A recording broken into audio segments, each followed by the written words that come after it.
अस्सलाम वालेकुम नाजरीन, प्रोग्राम दूसरा रुख में खुशामदीद। मैं हूं आपका मेज़बान नादिर गुरामानी। नाजरीन, इमरान खान साहब और बुशरा बीबी साहिबा की इद्दत केस में बरियत के बाद उन्हें एक और रेफरेंस में गिरफ़्तार कर लिया गया है और उनका रिमांड भी हासिल कर लिया गया है। दूसरी जानिब जो सुप्रीम कोर्ट का फैसला आया और उस फैसले में जो हिदायत की गई थी कि तमाम जो MNAs हैं, मुतलका MNAs, वो बयान हल्फी इलेक्शन कमीशन में 15 रोज़ के अंदर जमा करवाएं, तो उन MNAs की जानिब से बयान हल्फी जमा कराने का सिलसिला भी जारी है। लेकिन अब ये खबरें भी सामने आ रही हैं या PTI ये भी दावा कर रही है कि एक बार फिर वफादारियाँ तब्दील कराने का सिलसिला भी शुरू हो चुका है और ये भी इल्ज़ाम आयद किया जा रहा है कि उनके तहरीक इंसाफ के एक MNA को जो है वो अगवा भी कर लिया गया है। दूसरी जानिब ये खबरें भी हमारे सामने आ रही हैं कि जो इस वक्त करंट जो पॉलिटिकल सिचुएशन है, उसके बाद जो हुक्मरान जमात है, उनके जो सरबराह हैं मियाँ नवाज़ शरीफ साहब, उन्होंने पार्टी का अहम इजलास भी कुछ दिनों में तलब करने का फ़ैसला किया है कि वो पार्टी रहनुमाओं के साथ मुशावरत करेंगे और पार्लिमान के अंदर और बाहर मुस्लिम लीग नून की स्ट्रेटजी क्या होगी उस हवाले से हिदायत भी जारी करेंगे। सुप्रीम कोर्ट के फैसले के बाद सियासत पर आने वाले दिनों में क्या असरात होंगे, ख़ास तौर पर इस फैसले के बाद जब तहरीक इंसाफ की नशिस्तों में इजाफा होगा तो तहरीक इंसाफ आगे कैसे बढ़ेगी, उनकी स्ट्रेटजी क्या होगी, हम बात करेंगे। सीनियर कानूनदान, सीनियर सियासत चीफ खोसा साहब हमारे साथ मौजूद हैं। खोसा साहब, बहुत शुक्रिया सर। अब हमने देखा कि सुप्रीम कोर्ट का फैसला, फिर इद्दत केस का फैसला जो है वो भी सामने आ गया। आपकी नशिस्तें जो हैं कौमी असम्बली के अंदर, फिर सेनेट का इलेक्शन होगा, ऑब्वियसली उसमें भी आपकी नशिस्तों में इजाफा हो सकता है। तहरीक इंसाफ अब आगे कैसे बढ़ेगी खोसा साहब, क्या स्ट्रेटजी होगी? देखें, पहले तो मैं गुरमानी साहब आपके चैनल के तवस्सुत से सारी कौम और सारे मुल्क को मुबारकबाद देता हूँ, 25 करोड़ अवाम को, कि आज हमारी अदलिया ने अपना जो है अवाम के ख्वाहिशात और उमंगों की तर्जमानी करते हुए आइन पर मनवन अमलदारी का जो है हुक्मनामा एक ऐसा जारी किया है। 11 मोअज़्ज़ज़ जजों ने, 13 में से 11 मोअज़्ज़ज़ जजों ने कहा है कि ये तहरीक इंसाफ एक सियासी जमात थी और एक सियासी जमात है। उन्होंने उस स्टेट ऑफ डिनायल से निकाला है और 11 जजेस का तो मैं बड़ा वाज़े कह सकता हूँ। बाकी 2 जज साहिबान जिन्होंने मुकम्मल तौर पर वो खारिज की हैं, उनका मैं नहीं कह सकता कि क्या वो भी इस हद तक गए हैं कि सुप्रीम कोर्ट के उस फैसले को, क्योंकि लामहला वो भी ये नहीं कह सकते कि सुप्रीम कोर्ट का फैसला गलत था, जो बल्ला ना देने का या बल्ला छीन लेने का फैसला था। सो यकीनन 13 के 13 जज साहिबान मेरे ख्याल में वो यकीनन हम नवा हैं कि ये इलेक्शन कमीशन ऑफ पाकिस्तान ने जो चीफ जस्टिस काजी फाइज ईसा की सरबराही में 3 रुकनी बेंच ने जो हमारा बल्ले का निशान जो है वो हमें महरूम किया था, वो उसका मतलब ये कतअन नहीं था कि पाकिस्तान तहरीक इंसाफ बतौर सियासी जमात के वो मुनहदम हो गई है या ख़त्म हो गई है। इसलिए हम लोग जो जिन्होंने अपने फॉर्म में लिखा था कि हम पाकिस्तान तहरीक इंसाफ से हैं, हमें आज़ाद बखेर कर हवा में फेंकने का ये जो अख्तियार था इलेक्शन कमीशन। लेकिन खोसा साहब, अब ये चीज़ें तो हैं, खोसा साहब आपकी नशिस्तों में इजाफा होगा, अब आप तहरीक इंसाफ जो है वो लार्जेस्ट पार्टी होगी इन द नेशनल असम्बली। आप क्या फिर पीपल्स पार्टी हो या दीगर जमातों से रब्ता करके क्या कोई इत्तेहाद बना सकते हैं? क्या मौजूदा हुकूमत के खिलाफ तहरीक अदम एतमाद लाने का ऑप्शन भी मौजूद है? जी, ऑप्शंस तो सारे मौजूद हैं, लेकिन जो सियासी जमातें हैं, हमारी पहली प्रायोरिटी होगी कि फॉर्म 47 के जो ये घुस बैठे हुए हैं, बशमूल वज़ीर आज़म पाकिस्तान, बशमूल कायद जनाब मोहतरम मियाँ नवाज शरीफ साहब जो डॉक्टर यास्मीन से हारे हुए हैं, बशमूल वो जो कहता है कोई शर्म होती है, कोई हया होती है, माशाअल्लाह सियालकोट से ख्वाजा आसिफ साहब वफाकी वज़ीर जो हैं, जो कि रेहाना डार से हारे हुए हैं। ये फॉर्म 47 की हमारी पहली प्रायोरिटी होगी कि इसको भी जितनी जल्दी इसका फ़ैसला कर लिया जाए, ताकि हमारे नज़दीक जो अवाम के सही तर्जमान करते हैं, जो नवाज़ शरीफ साहब, मियाँ नवाज़ शरीफ साहब कहते थे कि वोट को इज़्ज़त दो, वोट को इज़्ज़त दो वाले उम्मीदवार जो हैं, जो MNAs MPAs हैं, हम उनकी जमातों से यकीनन बात करेंगे भले वो हमारी मुखालफत ही क्यों ना करें, लेकिन देखें जो अवाम के वोटों से सही माने में मुंतखब होकर आए हैं, वो भला हमारे हमनवा हों या ना हो, उन्होंने भी लोगों के वोट लिए हैं। तो सर उनका ताल्लुक किसी भी जमात से हो? बिल्कुल, किसी भी जमात से हो, हम यकीनन उनसे बात कर देंगे, लेकिन उसमें MQM बिल्कुल साफ हो जाएगी, क्योंकि MQM की सारी जमातें जो हैं, सारी सीटें जो हैं, वो कराची से, वो फॉर्म 47 की पैदावार है।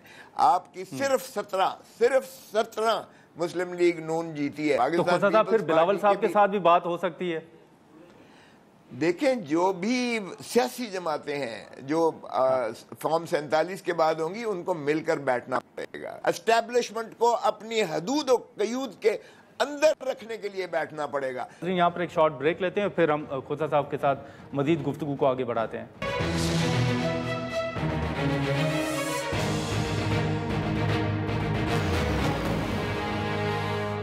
प्रोग्राम में दोबारा खुशामदीद नाज़रीन। लतीफ़ खोसा साहब हमारे साथ मौजूद हैं। खोसा साहब, हम राना सनाउल्लाह साहब का बयान जो है वो उस पर डिस्कशन कर रहे थे, लेकिन इसके साथ साथ एक बयान अगर आपने देखा हो कि तहरीक इंसाफ की जानिब से भी ये खबरें आ रही हैं। आम इंतखाबात में आपने देखा कि ये दावे, ये इल्ज़ामात, मुख्तलिफ़ चीज़ें सामने आ रही थी कि जो तहरीक इंसाफ के उम्मीदवार थे उनको उठाया गया, जो वफादारियां थीं वो तब्दील करवाई गई। तहरीक इंसाफ का इस हवाले से बड़ा वाज़ेह मौक़िफ़ है। अब जो सुप्रीम कोर्ट ने 15 रोज़ का टाइम दिया है, आपको कोई खदशा तो नहीं है कि आपके कुछ MNAs के ऊपर दबाव डाला जाएगा या वफादारियां तब्दील करवाई जाएंगी, जैसे ये खबर आ रही है कि आपके एक MNA को उठाया गया है? इसमें एक फैसला तो रोका उन्होंने, अर्जमंद साहब ने जो 27 मई को किया फैसला अनाउंस करना था, एक और जज के पास ले गए, शायद वो उस पर जो है हावी हो जाए। तो उसने भी कल इतनी ज़ोरदार तमाचा मारा है कि वो भी जो है उठा के बाहर फेंका उसने। लेकिन फिर अगर आप बेहयाई पर आ जाएं और फिर भी आप जो है आप ये 11 महीने, 11.5 महीने, 1 साल की जेल के बाद फिर इस भोंदे तरीके से आप बजाय इसके कि उनको जेल से रिहा करें, आप फिर एक मुकदमा दर्ज कर दें। और ये तोशा खाना का माइंड यू चौथा केस है। इसका मतलब ये है कि अगर चोरी की आप 3 चीज़ें करते हो तो एक, कभी ये ऐसा नहीं हुआ, उसमें जब 3 चीज़ें पेंसिलें गई हैं तो वो एक ही सज़ा होती है या एक ही दफ़ा उसका समात होती है, एक ही दफ़ा। लेकिन यहाँ पेन का अलहदा समात करके सज़ा दी जा रही है, पेंसिल की अलहदा जो है समात की जा रही है, और फिर जो है एक और कलमदान की जो है उसकी अलहदा एक केस बना दिया गया है। तो ये इतने भोंडे और यानी लफ्ज़ किस्म के केसेस हैं कि ये अदलिया आप देखें इसको उठा के बाहर मारेगी, क्योंकि बदनीयती बड़ा वाज़े तौर पर मुतरशे होके आती है, बल्कि ढिठाई की इंतहा है। लोगों को के अंदर नफरत कूट कर भर रहे हैं ये अपने खिलाफ। और लेकिन फिर ठीक है खोसा साहब, लेकिन अब आपको क्या खदशात हैं? अब कोई खदशा तो नहीं है कि वफादारियां तब्दील होंगी, MNAs को रोका जाएगा कि वो बयान हल्फी जमा ना कराएं? ऐसी कोई सूरत हाल तो नहीं है पार्टी के अंदर? नहीं, हमारे पास सारे बयान अल्फी तकरीबन आ गए हैं। एक MNA को इन्होंने उठाया है, वो जो हमारे असद कैसर साहब ने, और उन्होंने प्रेस कॉन्फ्रेंस की है। वो भी अभी हम अगर न छोड़ा तो हम हब से भेजा के ज़रिए हाई कोर्ट में उनको लेकर आ जाएंगे, और ये ना तो ज़मीन निगल सकती है ना आसमान उसे खा सकता है, वो उल्टा इनके गले पड़ेगा। कर लें, लेकिन एक भी हमारा इस वक्त पार्लियामेंटेरियन वो खुदकुशी करने को तैयार नहीं है। इमरान खान को छोड़ने का मतलब ये है कि खुदकुशी कोई शख्स कर रहा हो, क्योंकि ना तो वो घर में दाखिल हो सकेगा, ना वो अपने इलाके में हल्के में दाखिल हो सकेगा, और ना ही उसका कैरियर जो है वो बकाया जिंदा रह जाएगा। सो अगर किसी को खुदकुशी करने का शौक है, चाहे वो दबाव के तहत करे तो कर ले, हमें क्या फ़र्क पड़ता है। खान लेकिन सर ये छोड़ जाए ना, खान को सारे भी छोड़ जाएं। खान अवाम की दिलों की धड़कन है, यकीन करें वो खंबे को भी खड़ा कर देगा ना, तो उससे कोई फर्क नहीं पड़ता, वो जीत जाएगा। लेकिन खोसा साहब, अब ऐवान के अंदर, जैसे मैंने शुरू में एक सवाल किया कि अब आपकी नशिस्तों में इजाफा होगा, क्या तहरीक इंसाफ जो है वो बतौर अपोजिशन जमात अपना किरदार अदा करती रहेगी? हुकूमत को 5 साल हुकूमत करने दी जाएगी, या आने वाले दिनों में जैसे स्पीकर का इलेक्शन है, चेयरमैन सेनेट का इलेक्शन है, आप उनको चैलेंज करने जा रहे हैं? बीच में सर क्या अहम फैसले होंगे? देखें, पहले तो आपने जिक्र किया ना कि मोहतरम नवाज शरीफ साहब ने जो है तलब किया है, पार्टी का इजलास तलब किया है। ये भी मैं आपको बता दूं कि नवाज शरीफ हुकूमत लेने के लिए तैयार नहीं था मुस्लिम लीग नून, इसीलिए जो खुद वजारत उज़्मा का ताजपोशी के लिए लंदन से तशरीफ़ लाए थे, जबकि एक सज़ा याफ्ता भी थे और एक जो है वारंट गिरफ्तारी बिला जमानत अदालती उनके परपिचुअल निकले हुए थे, जिनको एम्बेसडर का काम था गिरफ्तार करके डिपोर्ट करके अडाला जेल भेजता। उनको एस्टैब्लिशमेंट ने वो जो लंदन प्लान के तहत उनको जनाब रेड कार्पेट पे एम्बेसडर साहब हीथ्रो एयरपोर्ट लेकर आए, छोड़ा, और फिर यहाँ से जो है इस्लामाबाद एयरपोर्ट पर जो है माशाल्लाह आपकी जो है बायोमेट्रिक मशीन चल के गई और इस तरह से एक एक अदालत से उन्हें बरी करवाया गया, केसेस ख़त्म करवाए गए। लेकिन उसने भी जब 8 फरवरी का नतीजा देखा और उसको भी जब असलियत हकीकत का पता चला तो उसने कहा मैं नहीं बनता। और इसलिए आज आप देखेंगे कि अनकरीब मैं समझता हूँ कि नवाज शरीफ खुद हुकूमत जो है कहेगा कि हम छोड़ते हैं इसलिए कि हमें अवाम ने मैंडेट नहीं दिया। इसी में मैं समझता हूँ कि मुस्लिम लीग नून की बका है, वगरना मुस्लिम लीग नून ये सफ़ाए हस्ती से मिट जाएगी, अवाम एक भी इसको सीट नहीं मिलेगी जब भी इलेक्शन होगा, चाहे मिड टर्म इलेक्शन होता है चाहे अपनी बारी पे होता है। ये मैं आपको लिख के देता हूँ, अगर उसमें ज़रा भी सियासी बसीरत है तो वो फ़ौरन जो है अपनी हुकूमत को छोड़ दे, क्योंकि जब जरदारी साहब यहाँ सदर जरदारी यहाँ लाहौर में आकर धमकी दे गए कि हम हुकूमत गिरा भी सकते हैं, हम हुकूमत बनाना भी जानते हैं, तो वो भी देख लें कि अंडर करंट ये पाकिस्तान पीपल्स पार्टी अपने लिए एक स्पेस क्रिएट करने की कोशिश कर रही है। नहीं सर, आपको लगता है कि पीपल्स पार्टी भी शायद हुकूमत का साथ छोड़ दे आने वाले दिनों में? छोड़ना पड़ेगा अगर उन्होंने अवामी सियासत करनी है, अगर उन्होंने एज अ सियासी जमात अपना वजूद बरकरार रखना है तो उन्हें छोड़ना पड़ेगा, इसलिए कि जो अवाम के दिलों में नफरत इस वक्त एस्टैब्लिशमेंट के ख़िलाफ़ है, अगर कोई भी एस्टैब्लिशमेंट का गुमाश्ता बन के इस मुल्क में जबरी हुकूमत करने की कोशिश करेगा तो अवाम के गैज़ो गज़ब का इजहार अगले इलेक्शंस में तो यकीनी होगा, अगर इससे पहले नहीं होता है। लेकिन आप देखेंगे अक्टूबर के इलेक्शंस में जिस तरह डोनाल्ड ट्रंप अब आसमान पर चला गया है उसकी पॉपुलैरिटी, और जो बाइडन तो सफ़र मिट गया है सियासी हॉराइजन से, आप देखेंगे कि वो भी उस पर भी कातलाना हमला हुआ था और इमरान खान पे भी कातलाना हमला हुआ था वज़ीराबाद में, जिसकी वजह से इमरान खान का ग्राफ जो है आसमानों पर चला गया। तो जब आप अवाम के गैज़ो गज़ब को आप पुकारते ललकारते हो तो फिर उसके नताइज जो है काउंटर प्रोडक्टिव हमेशा होते हैं। लेकिन मुख्तलिफ केसेस में खोसा साहब आपको कामयाबियाँ तो मिल रही हैं, आप कानूनी जंग जो है वो जीत रहे हैं, लेकिन एक मुख्तलिफ जो तहरीक इंसाफ की प्रेस कॉन्फ्रेंसेस हुई उनमें भी ये सवाल उठा कि तहरीक इंसाफ बानी पीटीआई खान साहब को बाहर लाने के लिए क्या कर रही है। तो आप समझते हैं कि आने वाले दिनों में कोई अहम फैसले या पार्टी के अंदर या लीगल टीम कोई कर रही है कि खान साहब को बाहर कैसे लाया जाए, या इस हवाले से कोई स्ट्रेटजी? देखें, हमारे ऊपर बहुत ज़्यादा प्रेशर है, यकीन कीजिएगा वर्कर्स का, कि जी आपकी अदालतों से आप रिलीफ लेने में इमरान खान को नहीं छुड़ा सकते, क्योंकि फिर जिस तरह हमने देखा कि केस करते हैं, एक में छोड़ती है, दूसरा करते हैं, दूसरे में छोड़ती है, तीसरा करते हैं, तीसरे में चौथा, तो ये मजाक बंद तभी हो सकता है जब अवामी जो है एक यानी जुलूस अवाम निकले और इस अवाम निकले। तो अवाम को निकालने के लिए जो फिस्तायत की इन्होंने इंतहा कर दी है। जो खोसा साहब, सर दो मुख्तसर सवाल होंगे। एक तो जो तहरीक इंसाफ के ऊपर या मुख्तलिफ जो चीज़ें सामने आ रही थी मुज़ाकरात के हवाले से, अब आप कानूनी जंग जीत रहे हैं, मुख्तलिफ चीज़ें सामने आ रही हैं, लेकिन अल्टीमेटली सियासी जमातों को आपस में बैठना होता है। तो ये बताएं कि क्या अभी तक मौजूदा क़यादत के साथ कोई राब्ता हुआ है, कोई मुज़ाकरात की तरफ आप बढ़ रहे हैं?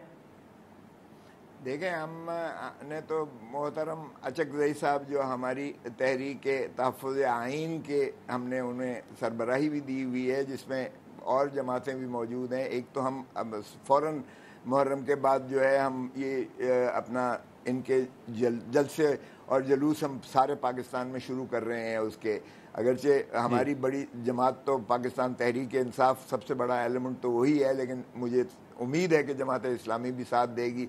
मौलाना फजलुर रहमान साहब के साथ भी हमारी पहले ही उनके साथ काफ़ी गुफ्त शुनीद आगे बढ़ी हुई है, और आपने देखा कि उन्होंने खैर मकदम किया है सुप्रीम कोर्ट के इस फैसले का भी, और उन्होंने कहा है कि मैं इसमें नज़रसानी हमारी पार्टी नहीं करेगी। और इसी तरह जो GDA के पीर पगाड़ो साहब हैं, मेरी अपनी बात हुई थी उनके साथ, सफदर अब्बासी साहब उनके सेक्रेटरी, उनके साथ भी बात हुई थी, वो भी जो है बिल्कुल इस मामले में यकसू हैं और यकजा हैं। तो बहुत बड़ी तहरीक आप देखेंगे निकलेगी, इसलिए कि हमारी जो अवाम है वो इतनी पिसी पड़ी है। बिजली के बिलों के लिए उनको जेवरात बेचने पड़ते हैं, या उनको जो है कोई कर्जे लेने पड़ते हैं, ना वो गैस के ना वो लेकिन खोसा साहब, मौलाना साहब के साथ कोई बात बनते हुए नजर नहीं आ रही अभी तक। आप क्या समझते हैं कि उसमें कहाँ रुकावट है? नहीं, कोई ऐसी रुकावट नहीं है। जाहिर है मौलाना साहब की एक अपनी जमात है, और थोड़ा सा जो इरिटेंट है, अगर उन्होंने कहा है कि जी एक दोबारा इलेक्शन, जनरल इलेक्शंस करवाएं, सभी अगर हो तो हम तो तैयार हैं, आज करवा लें। जो 4 सीटें मुस्लिम लीग नून की है वो भी नहीं मिलेंगी आपको, मैं यकीन से दिलाता हूँ।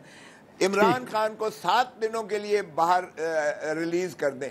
इमरान खान अगर सिंध को भी फारिग ना कर दे वहाँ पीपल्स पार्टी की हुकूमत को, तो आप गुरबानी साहब जो मेरे साथ शर्त लगा लें, इमरान खान स्वीप करेगा इलेक्शंस अगर पाकिस्तान तहरीक इंसाफ को ये इस तरह से इलेक्शन लड़ने देता है। मेरे ख्याल में सबसे बेहतर तरीका यही है कि एस्टैब्लिशमेंट अपने रोल में जो उन्होंने हल्फ उठाया हुआ है कि सियासत में हिस्सा नहीं लेंगे, वो अगर आइन के दायरा हदूद व क़यूद के अंदर काम करे तो मुल्क संवर जाएगा। चलें, ठीक है खोसा साहब, बहुत शुक्रिया, आपने वक्त निकाला। नाज़रीन, सरदार लतीफ़ खोसा साहब की गुफ्तगू आपने सुनी।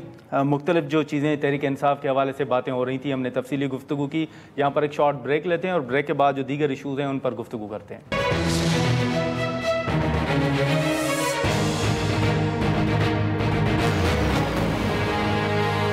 प्रोग्राम में दोबारा खुशामदीद नाज़रीन। जो इस वक्त करंट सिचुएशन है पॉलिटिकल, उस पर हम बहस कर रहे हैं, लेकिन इसी के साथ साथ हाल ही में आपने वज़ीर ख़जाना साहब के बयानात भी सुने होंगे, और ये भी इम्कान ज़ाहिर किया जा रहा है कि आने वाले दिनों में शायद पेट्रोल की कीमतों में मज़ीद इजाफा हो। हाल ही में हमने देखा कि बजट तो मंजूर हुआ, पीपल्स पार्टी ने तनकीद भी की, मुखालफत भी की, लेकिन अल्टीमेटली उन्होंने वोट दिया और बजट जो है वो मंजूर हो चुका है। लेकिन अब इसके असरात आने वाले दिनों में क्या पड़ेंगे? दानियाल अजीज़ साहब हमारे साथ मौजूद हैं, सीनियर सियासतदान हैं। दानियाल साहब, बहुत शुक्रिया, आपने वक्त निकाला। सर, अब ये सारी चीज़ें जिसका मैंने जिक्र किया वो तो हो गई, आने वाले दिनों में आप क्या देख रहे हैं कि कोई मौजूदा हुकूमत आप समझते हैं कि अभी तक जो इकदाम उठाए गए हैं उन इकदाम से कोई अवाम को रिलीफ मिलेगा, या आप समझते हैं कि नहीं, ऐसे फैसले किए गए हैं कि आने वाले दिनों में मजीद जो है वो बोझ बढ़ेगा अवाम के ऊपर?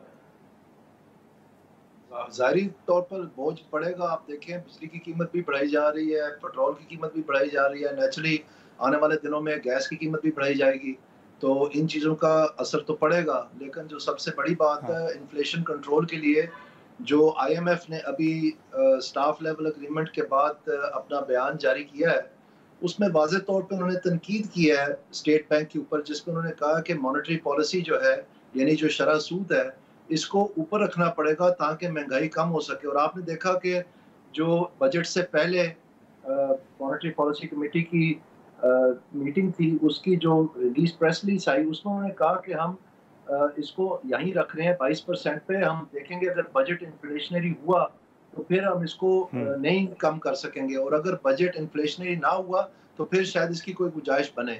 तो जाहिर बात है, बजट तो बहुत इन्फ्लेशनरी आया, लेकिन बजट 7 तारीख को आना था। मॉनेटरी पॉलिसी कमेटी की मीटिंग 9 तारीख को थी, और 7 तारीख के बजाय गवर्नमेंट ने मुख्तलिफ हीले बहानों से एक तरीका अपनाया जिसमें उन्होंने ये बजट को डिले कर दिया 12 तारीख तक। यानी मॉनेटरी पॉलिसी कमेटी को वो इंफॉर्मेशन ही नहीं आने दी कि वो फैसला कर सके, हालांकि ऑब्वियसली उस वक्त तक बजट तो तैयार था।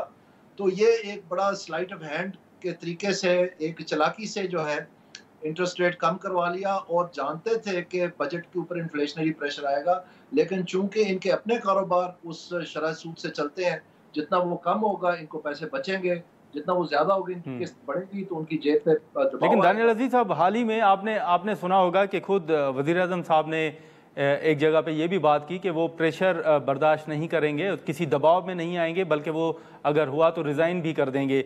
आप क्या देख रहे हैं कि अगर ये प्रेशर बढ़ेगा तो आने वाले दिनों में कोई सियासत में कोई तब्दीली देख रहे हैं आप?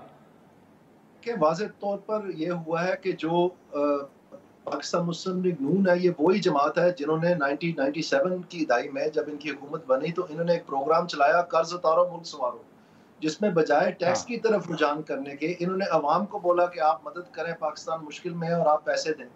उन पैसों में से कोई 1 रुपया भी कर्ज अदायगी के लिए इस्तेमाल नहीं हुआ, बल्कि जो कर्ज़े हसना मिला उसके साथ वो रकम वापस की गई और जो मुख्तलिफ बॉन्ड्स खरीदे गए जो कि नेशनल सेविंग सर्टिफिकेट की शक्ल में थे, उसका तीसरा हिस्सा था कर्ज उतारो मुल्क संवारो का, वो पैसे 17.6% जो कि एग्जॉर्बिटेंट एक मुनाफा रेट है, वो वापस किए गए और पाकिस्तान के गरीब अवाम के लिए उसमें से कुछ भी हासिल नहीं हुआ। तो ये अभी भी जो है पाकिस्तान के पास अब कर्ज मजीद लेने का गुंजाइश ही नहीं है। तो अब वक्त आ गया टैक्स देने का। तो टैक्स इन्होंने ही देने हैं जो अमीर लोग हैं, क्योंकि ये गरीब मुल्क है। तो अब जब टैक्स लेने का हाँ। टाइम आ गया तो मुख्तलिफ हीले बहाने इस्तेमाल हो रहे हैं कि जी ये ट्रैक एंड ट्रेस नहीं ठीक है, पॉइंट ऑफ सेल नहीं ठीक है, ये जी FBR के अफसरान को निकाल दें। और उसके बाद आप देख लेंगे ताजर दोस्त स्कीम भी बुरी तरह फेल हुई, अब उसको रिफर्बिश करने की कोशिश की जा रही है 1000 रुपए माहवार पे। तो ये हीले बहाने इस्तेमाल किए जा रहे हैं, इनको अच्छी तरह पता है कि ये किस तरह से टैक्स कलेक्ट होना है। मुझे इसलिए पता है क्योंकि मैंने शहबाज शरीफ साहब को बताया था जब मैं CMH में दाखिल था, ये मुझे मिलने आए, मैं एक्सीडेंट से रिकवर कर रहा था और मैंने इनका बाजू नोच नोच के कहा कि खुदारा FBR को अच्छा दुरुस्त कर दें, नहीं तो ये पाकिस्तान के लिए एक ऐसा अलमिया बनेगा कि ये मुल्क को डुबो सकता है। और फिर उन्होंने कहा कि मैंने सारी चीज एक्सप्लेन की और उन्होंने कहा कि मुझे तो इन चीजों का इतना पता नहीं है, मैं आपके पास वफद भेजूंगा। तो कुछ हफ्तों के बाद जब मैं घर चले गया, डिसमिस हो गया और घर रिकवरी के लिए चले गया, तो उन्होंने आहत चीमा साहब को भेजा उस वफद को और उनको मैंने सारी बात समझाई। तो उन्होंने कहा कि नहीं, वो आपकी बात दुरुस्त है, लेकिन हमें एग्जेक्टिव अलाउंस चाहिए जो PAS को मिलेगा। ये कस्टम्स और इनकम टैक्स वाले अफसर हैं, इनकी खैर है, ये वैसे भी जो है ना पैसे बहुत। तो अगर आपका ये लेकिन दानियाल साहब, अब इसमें बजट के दौरान भी आपने देखा कि पीपल्स पार्टी ने मुखालफत की, फिर हिमायत कर दी, वोट भी दिया, बजट अल्टीमेटली वो मंजूर हो गया। लेकिन आप समझते हैं कि इस वक्त जो सियासी या मुश्किल जो फाइनेंस से मुतल्लिक फैसले हों, बजट से मुतल्लिक, क्या आप समझते हैं कि सिर्फ मुस्लिम लीग नून जिम्मेदार होगी और पीपल्स पार्टी अगर मुखालफत करके फिर वोट दे रही है तो वो बच जाएगी और ये रीज़न दिया जाए कि वो काबीना का हिस्सा नहीं है? या आप समझते हैं कि इस वक्त इत्तेहादी जमातें जो भी हैं, ये तमाम जिम्मेदारी उनके ऊपर आयद होती है? जाहिर बात है, उन्होंने वोट दिया तो जिम्मेदारी उन पर आयद होती है, लेकिन मुझे इस बात की हैरानगी होती है कि पीपल्स पार्टी एक बड़ी मंजी हुई है, पाकिस्तान की शायद इस वक्त की जो है एक पुरानी जमात है। तो मुझे हैरानगी इस बात की होती है कि उनके इकदाम किधर हैं। अगर उन्होंने सिर्फ ये कहना था कि हमें डेवलपमेंट फंड और बढ़ा दें और खुश होकर घर चले जाना था, तो उन्होंने कौन सा कंधा दिया पाकिस्तान के मुश्किल वक्त में? उनकी क्या सिफारिशात थी? वो बतानी चाहिए उनको, ताकि हमें पता चले कि इनके पास कुछ है भी है कि नहीं है। मैं बार बार कहता रहा हूँ कि इन तीनों को आप वजीर आजम बना दें, इमरान खान को भी रिहा करके बना दें, बिलावल को भी बना दें, बिलावल साहब को और शहबाज साहब को भी बना दें, और इनसे पूछें कि पाकिस्तान की बिजली चोरी कैसे हासिल करनी है, ये 590 अरब कैसे वापस मिलेगा, ये जो टैक्स में 2.7 खरब रुपया, जो ट्रिलियन रुपीस ये कहते थे कि लिटिगेशन में स्टकअप है, ये कैसे हासिल करना है। ये जो आप बता रहे हैं हमें कि ट्रैक एंड ट्रेस सिस्टम जो है वो सारा गलतकारी पे बना था, जो ये कह रहे हैं कि ताजर दोस्त स्कीम भी फेल हो गई है और इन्होंने पॉलिसी बोर्ड बनाने थे वो भी इन्होंने छोड़ दिया। अब ये हमें डिजिटलाइजेशन की लाल बत्ती ट्रक की बत्ती के पीछे लगाए हुए हैं, वो भी कुछ नहीं होना। तो बात ये है करना है। लेकिन हाँ दानियाल साहब, लेकिन अब जो हाल ही में अगर हम थोड़ा सियासत पे बात कर लें, ये देखें कि जो तहरीक इंसाफ को रिलीफ मिला, 2 अहम फैसले आए। आप क्या देख रहे हैं कि सियासी इस्तेकाम के लिए क्या करना चाहिए, कैसे आगे बढ़ना चाहिए? आप समझते हैं कि हुकूमत को हर सूरत में तहरीक इंसाफ के साथ मुज़ाकरात करने पड़ेंगे, बैठना पड़ेगा? देखें जी, 2 बातें हैं। एक तो ये बात है कि सियासी इस्तेकाम तो उस वक्त आपके लिए काम आता है जब आपके पास एक मजबूत और मुस्बत प्लान है कि हमने इस तरह से आगे बढ़ना है, और उसके लिए आपको सपोर्ट चाहिए। लेकिन मैं आपसे ये कह रहा हूँ, मैं पहले दिन से कह रहा हूँ कि इनके पास कोई प्लान ही नहीं है। अब ये मैकेंजी को कंसल्टेंट हायर कर रहे हैं और SIFC ने एक और कंसल्टेंट हायर कर लिया है, इससे कुछ भी नहीं होना। मैं पाकिस्तान गवर्नमेंट के लिए कंसल्टेंट्स को मैनेज करने का, कोऑर्डिनेट करने का जिम्मेदार था। जितना वक्त का ये ज़िया करते हैं, वही जो आप चीज़ें इनको बताते हैं वही लिख के आपको वापस दे देते हैं, और वक्त भी चले जाता है और हल भी कोई नहीं होता। तो ये हल इनको अच्छी तरह पता है, ये इंसेंटिव्स अप्रोच के जरिए होना है और ये इनको करना पड़ेगा आखिरकार। ये डिस्कोज में भी, वापडा में भी जो 590 अरब की चोरी है, और FBR में भी। लेकिन उस अब पहली दफा वजीर आजम साहब ने कहा है कि जो जो आपके महकमाना मसाइल हैं वो मुझे बताएं और वक्त जाया ना करें। तो अब महकमाना मसाइल क्या है, सबको पता है क्या है। वही उनका गुजारा नहीं हो रहा है तनख्वाह में, सीधी बात है। सर चल ठीक है दानियाल अजीज साहब, बहुत शुक्रिया सर, आपने वक्त निकाला। नाज़रीन, दानियाल अजीज साहब की गुफ्तगू आपने सुनी। यहाँ पर हम एक शॉर्ट ब्रेक लेते हैं और ब्रेक के बाद फयाजुल हसन चौहान साहब हमें ज्वाइन करेंगे।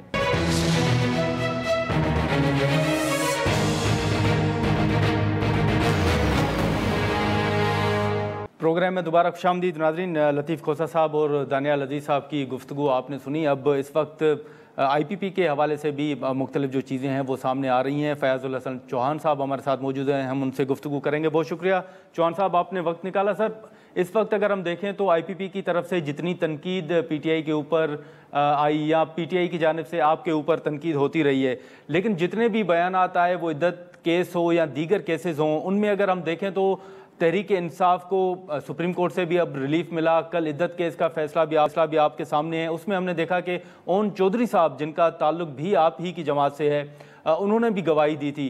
आप समझते हैं कि जो आपका नैरेटिव या मौक़िफ़ था वो दुरुस्त साबित नहीं हुआ? जो PTI का मौक़िफ़ है वो कानूनी जंग जो है वो जीतती जा रही है, आप इससे इत्तफ़ाक़ करते हैं सर?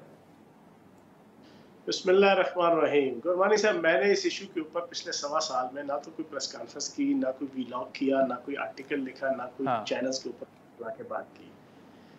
मैं तो इस इशू के ऊपर समझता हूँ कि ये दो बंदों का और खुदा के दरमियान का मामला है।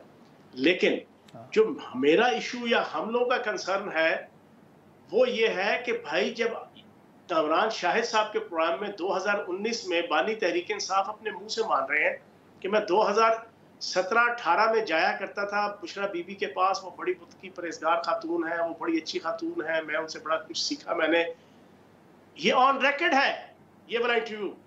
लेकिन जब आपका ये केस चलता है इद्दत का, तो बुशरा बीबी से लेके बानी तहरीक इंसाफ और उनके वकील और खुसूसन बानी तहरीक इंसाफ का ये बयान, ये इंटरव्यू की सूरत में भी, व्लॉग की सूरत में भी और उनके केस के दरमियान उनके बयान की सूरत में भी आया कि मैंने तो निकाह वाले दिन पहली दफा बुशरा बीबी से मुलाकात की है। भाई, हमारा कंसर्न ये है, मैंने कल इस पे आर्टिकल लिखा जो एक अखबार के अंदर लगा, मैंने कहा कि जो मोनिका लेविन्स्की और बिल क्लिंटन का जो केस था, उसकी जो इम्पीचमेंट थी, वो इस इशू पे नहीं थी कि उनके दरमियान कोई नाजायज ताल्लुकात थे।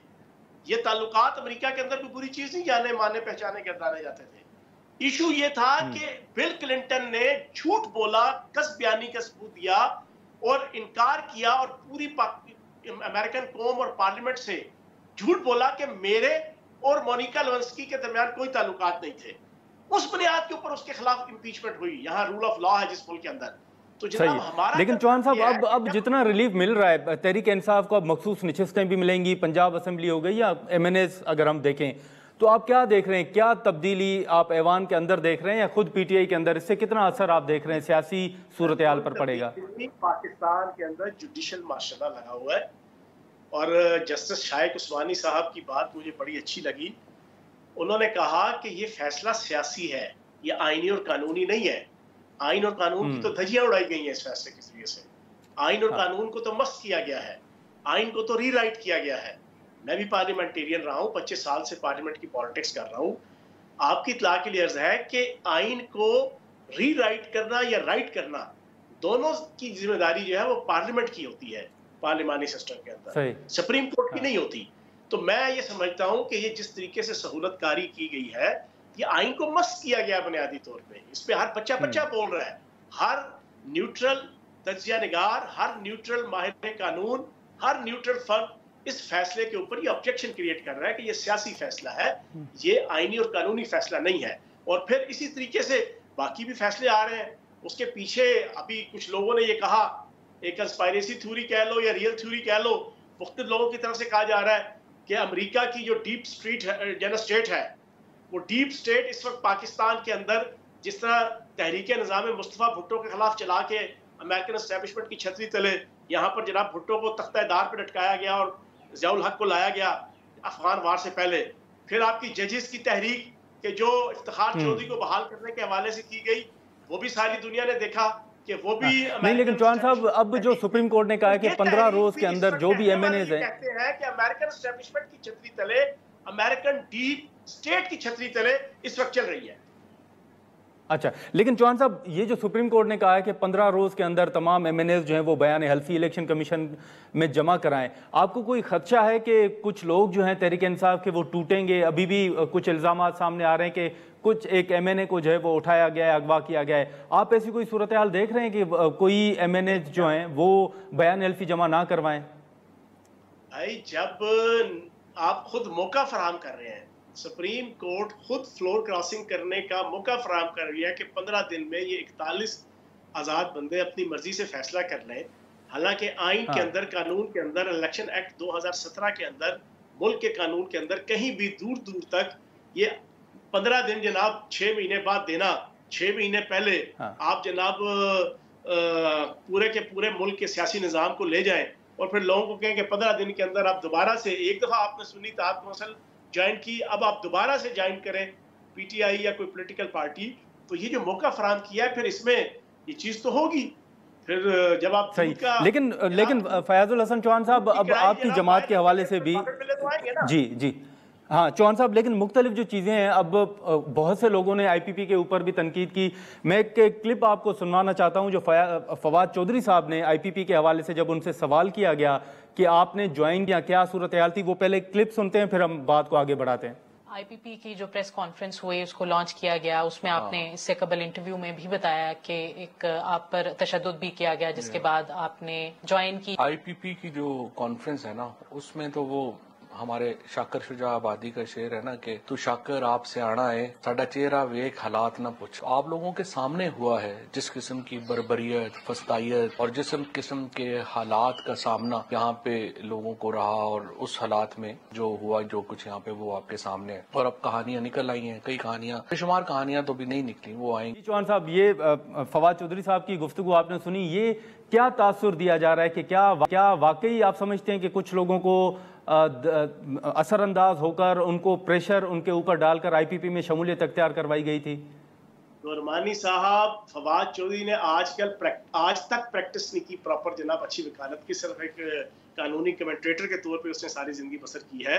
अगर उसका ये इस्तदलाल मान लिया जाए कि आप मेरा चेहरा देखो, मेरा अमल ना देखो, तो फिर भाईजान ये तय हो गया कि दुनिया में कोई भी जुर्म करने लगो, शराब पीने लगो, ज़िना करने लगो या कत्ल करने लगो, तो जरा चेहरा बिगाड़ लो, चेहरे के ऊपर जनाब थोड़ा सा जनाब आप ऐसी जनाब चीजें ले आओ कि जिसमें ये महसूस हो कि आप अपनी मर्जी से नहीं कर रहे, तो फिर आपको माफी है, फिर आप माफ है। हाँ। फिर आप गुनाह से भी माफ। लेकिन सर हुआ क्या था फिर, आप बता दें चौहान साहब के उस वक्त क्या हुआ था, फवाद चौधरी साहब की क्या बात हुई थी? वास्ता है यार, तुम वहां पर आए हो, उससे एक दिन पहले मेरे सामने तुम जहांगीर तरीन साहब के घर आए हो, जब हमारा डिनर था वहां पे तुम बाहर आके खाना नहीं खाया, अंदर तुम ड्राइंग रूम में आके बैठे हो अपनी बिल और फिश थे। अगले दिन तुम आए हो, अब तुम ये जस्टिफिकेशन देख रहे हो कि सिर्फ मेरा चेहरा देखो, क्योंकि मैं चेहरा छुपा रहा था और चेहरे पे मेरे मर्जी और मंशा जाहिर नहीं हो रही थी, तो फिर दुनिया का हर गुनाह करो लेकिन चेहरे पे मंशा और मर्जी जाहिर ना करो। किसी को कत्ल करना है कत्ल कर दो, किसी को रेप करना है रेप कर दो, किसी के चौक और चौराहे में बैठ। तो चौहान साहब आप बताएंगे कि उस वक्त क्या बात हुई थी फवाद चौधरी साहब के साथ? पॉजिटिव ना लाओ। हाँ ठीक है, लेकिन फवाद चौधरी साहब की किससे बात हुई थी, या क्या हकायक क्या है, आप बताएंगे? और सर हकायक ये है कि ये और इनकी मिसेस दोनों माशाल्लाह इंतहाई एक्टिवली पार्टी छोड़ी। पार्टी छोड़ने के बाद इन्होंने जनाब आगे पीछे लॉबिंग की, मुख्तलिफ सफारतकारों को मिले, एस्टेब्लिशमेंट के मुख्तलिफ लोगों को मिले और निगरान हुकूमत के अंदर कोई अच्छा ओहदा लेने की कोशिश की। सारा कुछ किया, सारी दुनिया ने देखा कि मैं नई बात तो नहीं बता रहा, लेकिन जब वहां नाकामी हुई और फिर देखा कि यार पब्लिक के अंदर इस वक्त बज़ाहिरन सेंटीमेंट जनाब सोशल मीडिया के सदके और अमेरिका में बैठे हुए आलमी सहूनी जो खुफिया एजेंसीज हैं उनकी छतरी तले सोशल मीडिया प्लेटफॉर्म को इस्तेमाल करके इनके जो सोशल मीडिया टीम है उससे एक माहौल बनाया हुआ है आवाम के अंदर। इन्होंने कहा यार डबल मजे लें, एस्टेब्लिशमेंट के साथ भी यारी रखें और PTI के साथ भी ताल्लुक रखें। ये दो किश्तियों में सवार होने की कोशिश की, दो किश्तियों में सवार जो है वो बंदा चिर जाता है। अब वो चिरे बैठे हुए हैं, अब वो कहते हैं नहीं मैं PTI में हूँ, PTI वाले आके मारते हैं कानों के नीचे एक तू होता कौन है PTI में होने वाला। तो बस इस किस्म की सारी कहानी चल रही है। चलें ठीक है चौहान साहब, बहुत शुक्रिया सर, आपने वक्त निकाला। नाज़रीन, फयाजुल्लाह साहब की गुफ्तगू आपने सुनी। कुछ रोज़ कबल ही फवाद चौधरी साहब ने इस हवाले से बात की थी और जो मुख्तलिफ़ चीज़ें थीं, ख़ास तौर पर IPP के हवाले से जो बातें हो रही थी, हमने चौहान साहब के साथ गुफ्तगू की। अब देखें कि आने वाले दिनों में जो सियासी सूरत हाल है, जो पॉलिटिकल सिचुएशन है। जैसे कहा जा रहा है कि मियां नवाज शरीफ साहब ने भी ये फैसला किया है कि वो पार्टी रहनुमाओं के साथ मुलाकातें करेंगे और अहम हिदायत भी देंगे। तो उस हवाले से क्या डेवलपमेंट सामने आती है? आज के प्रोग्राम में इतना ही। इजाज़त दीजिए, अल्लाह हाफ़िज़।